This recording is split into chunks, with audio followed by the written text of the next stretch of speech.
बिस्मिल्लाहिर्रहमानिर्रहीम सलातु वस्सलामु अलैका या रसूलल्लाह व अला आलिका व अस्हाबिका या हबीबल्लाह। आज हम एक नहायत अहम कोर्स का आगाज़ करने जा रहे हैं। इस कोर्स का नाम है क़वाइदुन नहव कोर्स और इसका मकसद ये है कि जिन तुलबा को अरबी इबारत पढ़ने और उसका तर्जुमा करने में दिक्कत महसूस होती है तो उनके लिए इस कोर्स का आगाज़ किया गया है ताकि वो अरबी इबारत आसानी से पढ़ सकें और उसका तर्जुमा दुरुस्त कर सकें। तो इस कोर्स की इनफरादियत ये है कि इस कोर्स में तरकीब के कवायद बयान किए जाएंगे और तरतीब वार और नंबर वार बयान किए जाएंगे और साथ उनको समझाया भी जाएगा। और इस कोर्स की एक इनफरादियत ये है कि कायदे को अरबी इबारत में जारी करने का तरीका भी समझाया और सिखाया जाएगा। और एक इसकी इनफरादियत ये भी है कि ये कोर्स फ्री करवाया जाएगा। इस कोर्स के लेक्चर्स हासिल करने के लिए आप हमारा यूट्यूब चैनल तालीमुल इस्लाम अकेडमी के नाम से सब्सक्राइब कीजिए ताकि आप तक लेक्चर्स पहुंचते रहें और आप मुस्तफ़ीद होते रहें। तो अब हम आते हैं लेक्चर के आगाज़ की तरफ।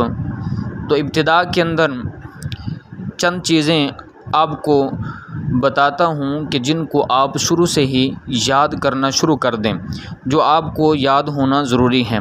वैसे तो नहव की इब्तिदाई चीज़ें बहुत सारी हैं, वो आपने पढ़ी होंगी और पढ़ रहे होंगे, लेकिन अरबी इबारत को समझने के लिए और उसकी तरकीब करने के लिए, तरकीब को समझने के लिए और उसका तर्जुमा समझने के लिए हम कलाम के हवाले से बात करेंगे और वो कवायद बयान करेंगे जिनका ताल्लुक़ कलाम के साथ है।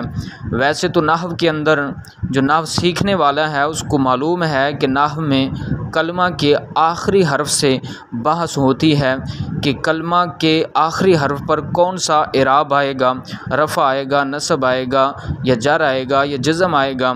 और दूसरे नंबर पर यह भी जानना होता है कि ये इराब क्यों आएगा, किस वजह से आएगा। तो इसलिए हमने ये कोर्स का आगाज़ किया ताकि हमें पता चल जाए कि कलमा के आखिरी हर्फ पर कौन सा इराब आएगा और क्यों आएगा। इसी चीज़ को पहचान में बहुत मुश्किल पेश आती है और इसी में इंशाअल्लाह हम आसानी के लिए आपको कवायद बयान करेंगे और आप उसको सुनकर याद करके अरबी इबारत में जब जारी करेंगे और उसकी मशक करेंगे तो इंशाअल्लाह आपकी ये मुश्किल दूर होगी और अरबी इबारत पढ़ने और तर्जुमा करने में आपके लिए आसानी पैदा होगी। तो पहले नंबर पर आपने जो चीज़ याद करनी है वो आपने आमिल और मामूल को याद करना है, क्योंकि हर कलाम के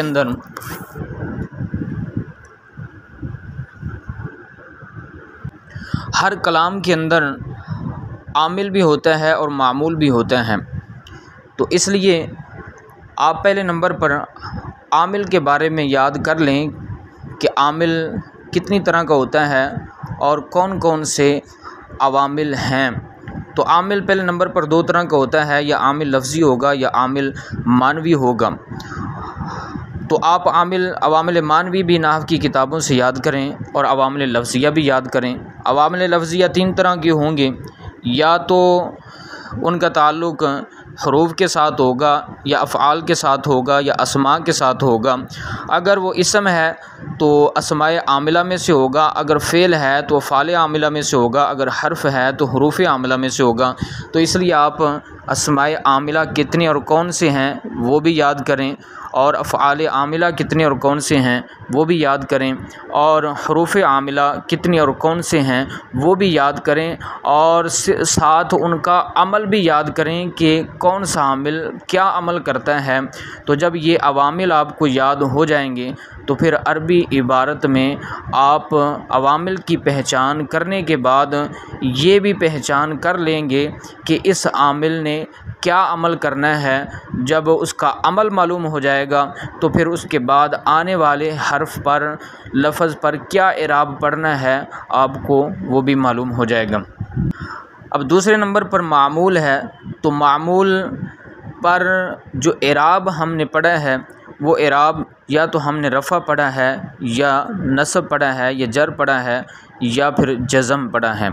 तो अगर रफ़ा हो तो 8 मरफ़ूआत में से होगा, अगर नस्ब है तो 12 मनसूबात में से होगा, अगर जर पढ़ा है तो मजरूरात में से होगा, और अगर हमने जज़म पढ़ा है तो फिर वो फ़ेल मुज़ारे होगा। और जज़म जो इराब है ये फ़ेल मुज़ारे पर आता है। तो अब हम फ़ेल मुज़ारे को देखेंगे कि वो किस वजह से मजज़ूम है। तो इसके मजज़ूम होने की वजह वो भी आप याद कर लें। ये चीज़ें जब आपको अच्छे तरीके से याद हो जाएंगी तो उसके बाद फिर आप तरकीब के कवायद आप पढ़ें और उनको कलाम में जारी करें, तो इंशाअल्लाह आपको इनकी समझ भी आएगी। इसके अलावा आपने वो चीज़ें याद करनी हैं, कवायद जब बयान होंगे तो साथ साथ ही चीज़ें याद करनी होंगी। और वो कौन सी याद करनी है, वो ये हैं कि कवायद के अंदर जिन जिन इस्तिलाहात का ज़िक्र आएगा तो उन इस्तिलाहात के हवाले से आपने फिर याद करना होगा। जैसे मारिफ़ा का ज़िक्र आता है तो फिर आप मारिफ़ा की तारीफ़ और इसकी अक़साम याद करेंगे। अगर कवायद में नाकिरा का ज़िक्र आता है तो आप नाकिरा की तारीफ़ याद करेंगे और नाकिरा की पहचान के लिए फिर आप किसी अरबी किताब से उसकी मिसालें भी तलाश करेंगे। मारिफ़ा की पहचान के लिए और इसकी अक़साम की पहचान के लिए फिर आप अरबी किताब से उसकी मिसालें भी तलाश करेंगे। इसी तरह अगर तरकीब में किसी और चीज़ का ज़िक्र आता है, फ़ेल का ज़िक्र आता है, फ़ेल माजी का ज़िक्र आता है या फ़ेल मुज़ारे का ज़िक्र आता है या इसी तरह किसी और इस्तिलाह का ज़िक्र आता है, तो आपने फिर उन इस्तिलाहात को भी साथ साथ याद करना है। जो आपको याद ना हों, जो पहले से याद हों तो फ़ाबिहा, अगर याद नहीं हैं तो फिर आपने साथ साथ ये ज़हन बनाना है कि मैंने इसको नाहव की किसी किताब से याद करना है। आपको सारी चीज़ें साथ समझाई नहीं जाएंगी, आपको तो कवायद समझाए जाएंगे, तो बाकी चीज़ें आपने जो पढ़ी हुई हैं उनको आपने ख़ुद दोहराना है। तो इस तरह आप मुकम्मल तौर पे आप जो नाहव के कवायद हैं, तरकीब के कवायद हैं, उनको समझ सकेंगे और उनके मुताबिक फिर आप इबारत पढ़ सकेंगे और उसका तर्जुमा कर सकेंगे। हमने जो कवायद बयान करने हैं वो इस तरतीब पर बयान करेंगे कि कलाम के अंदर दो ही जुज़ होते हैं, एक मुस्नद इलैह और एक मुस्नद। मुस्नद इलैह ये कलाम के अंदर इसम होता है और जो मुस्नद होता है ये कलाम में इसम भी बन सकता है और फ़ेल भी हो सकता है। तो अगर मुस्नद इलैह कलाम का जुज़ ये पहले हो तो इसको मुब्तदा कहा जाता है, और अगर मुस्नद ये कलाम का जुज़ बने पहले आए तो ये फ़ेल भी हो सकता है और इसम भी हो सकता है। तो हम इस एतबार से कवायद का आगाज़ करेंगे कि कलाम का जो जुज़ है वो पहले मुस्नद इलैह हो और बाद में मुस्नद हो, तो इसको तरकीब के अंदर हम कहते हैं मुब्तदा और ख़बर। तो गोया कि हम तरकीब के कवायद मुब्तदा और ख़बर से शुरू करेंगे और इस तरतीब पर हम कवायद को बयान करेंगे कि कलाम के अंदर कौन कौन सी चीज़ें, कौन कौन से अल्फाज मुब्तदा बन सकते हैं और कौन कौन से अल्फाज ख़बर बन सकते हैं। तो आज के इस लेक्चर के अंदर एक कायदा बयान करूँगा और बाकी फिर अगले लेक्चर से, दूसरे लेक्चर से कवायद का वो सिलसिला शुरू हो जाएगा। फिर एक लेक्चर के अंदर जितने भी कवायद बयान हो सके हम तरतीब से बयान करेंगे और उसमें कोई मज़ीद फ़ालतू बहस वो नहीं करेंगे, सिर्फ़ कवायद का ही बयान होगा। तो आज का ये लेक्चर क्योंकि ये आपको इस कोर्स के जो फ़वायद बताने के लिए हमने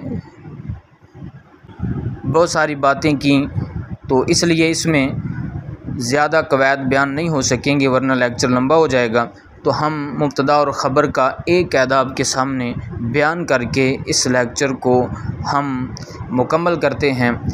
तो जो सबसे अहम और बड़ा कायदा मुब्तदा और ख़बर का वो ये है कि मुब्तदा में असल है मारिफ़ा होना और ख़बर के अंदर असल है नाकिरा होना। यहाँ पे आप पहले कायदा लिख लें, उसके बाद आप मारिफ़ा और नाकिरा की तारीफ़ याद करें और इसके हवाले से नाहव की किताब में जो डिटेल्स हैं उसको याद करें। फिर आप इस कायदे की वजाहत समझने की तरफ आएँ और इसकी मशक़ करने की तरफ आएँ। अगर आपको मारिफ़ा और नाकिरा की ही पहचान नहीं है, मारिफ़ा और नाकिरा के बारे में ही ख़बर नहीं है, तो फिर आपको ये कायदा याद करने की ज़रूरत नहीं है, क्योंकि फिर आप इसको 100 बार भी रट्टा लगाएं, आप इसका इजरा नहीं कर सकते, इबारत में इसको जारी नहीं कर सकते। तो पहले जाएं, नाहव की किताब खोलें और उसमें मारिफ़ा और नाकिरा के बारे में पढ़ें। फिर किसी अरबी किताब से आप मारिफ़ा और नाकिरा की मिसालें तलाश करें। जब आपको मारिफ़ा और नाकिरा की सही पहचान हो जाएगी, फिर आप इस कायदे की तरफ आएँ और इस कायदे को समझें और इसकी वजाहत आप सुनें भी और उसके मुताबिक अरबी इबारत में इसको जारी भी करें। अब थोड़ी सी वजाहत मैं इस कायदे की अपने अंदाज से कर देता हूँ। आपके सामने 2 लफ्ज़ हैं, उनमें से एक मारिफ़ा है और एक नाकिरा है। तो आप तरकीब करते हुए किस को आप मुब्तदा बनाएंगे और किस को आप ख़बर बनाएंगे। तो जब आपको ये कायदा मालूम होगा कि मुब्तदा में असल मारिफ़ा होना है और ख़बर में असल नाकिरा होना है, तो आप फ़ौरन कहेंगे कि ये जो मारिफ़ा है इसी को मुब्तदा बनाना है और ये जो नाकिरा है इसी को ख़बर बनाना है। इसी तरह आप अरबी बोलते हुए आप जब जुमला बोलेंगे तो आपने मुब्तदा और ख़बर को बयान करना है, तो आप जो मुब्तदा बोलेंगे उसको मारिफ़ा ज़िक्र करेंगे और जो ख़बर बोलेंगे उसको नाकिरा ज़िक्र करेंगे। अब आपसे गुजारिश है कि आप इस कोर्स में हिस्सा लें। ये कोर्स फ्री होगा और व्हाट्सएप ग्रुप में भी इसके लेक्चर्स शेयर किए जाएंगे, तो आप ज़रूर इसमें शामिल हों, दूसरों को भी शामिल करें। यूट्यूब चैनल पे जब भी ये लेक्चर अपलोड हो तो आप उसको ज़रूर देखें और लाइक भी करें और कमेंट भी करें, और आपका जो भी सवाल हो आप कमेंट में ज़रूर पूछें। आप जितनी दिलचस्पी का इजहार करेंगे तो उतना ही मेरा दिल करेगा कि आपको नाहव के कवायद सिखाए जाएं। अल्लाह ताला हम सब को इल्म दीन सीखने और सिखाने की तौफीक अता फ़रमाए। ये इल्म सीखना कुरान हदीस को समझने के लिए है, तो आप ये नियत कर लें कि मैं ये इल्म इसलिए सीखूँगा ताकि मैं कुरान और हदीस को अच्छे अंदाज से समझ सकूँ। तो इंशाअल्लाहुल अज़ीज़ जितना वक़्त आप ये इल्म सीखने में गुजारेंगे, आपके लिए नेकियों का ख़जाना जमा होता रहेगा। अल्लाह ताला हम सब का हामी व नासिर हो। आमीन बिजाहिन नबील अमीन।